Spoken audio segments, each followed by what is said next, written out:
রূপায়ণ, আপনি বলছিলেন যে সকাল থেকে পরিস্থিতি ধীরে ধীরে স্বাভাবিক হচ্ছে এবং অনেকটাই স্বাভাবিক পর্যায়ে ফিরে এসছে। ঠিক এই মুহূর্তে আসলে খাগড়াছড়ির পরিস্থিতি কি দেখছেন? দোকানপাট এবং বাজারগুলো আসলে খুলেছে কিনা এবং এখন পর্যন্ত আসলে ঘটনায় কাউকে আটক করা হয়েছে কিনা?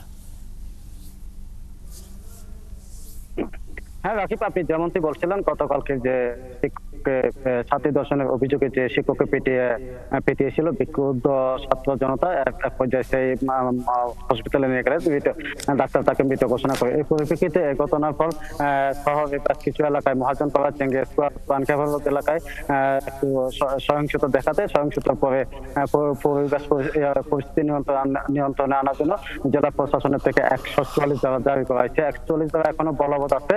আর খাগড়াছড়ি শহরে দোকানপাট খুলেছে এবং শুধু শহরে না, গ্রাম অঞ্চলেও দোকানপাট খুলেছে। মানুষজন প্রয়োজনে তারা যাতায়াত করছে, যাচ্ছে বা অফিস আদালতে যাচ্ছে, আমার চোখে পড়েছে। পরিস্থিতি এই মুহূর্তে বলা যায় আস্তে আস্তে হয়তো স্বাভাবিক হয়ে আসবে। এই ঘটনায় খাগড়াছড়ি থানায় একটি হত্যা মামলা দায়ের করা হয়েছে। এখনো পর্যন্ত কাউকে গ্রেপ্তার হয়নি বলে খাগড়াছড়ি সদর থানার বিচার আব্দুল মতিন বিটা আমাকে জানিয়েছেন। এবং শহরের পরিস্থিতি স্বাভাবিক রাখার জন্য পুলিশের পাশাপাশি প্রশাসন থেকে সেনাবাহিনী পিজিবি মোতায়েন করা হয়েছে। আপাতত আস্তে আস্তে পরিস্থিতি শান্ত হয়ে আসবে বলে ধারণা করা হচ্ছে।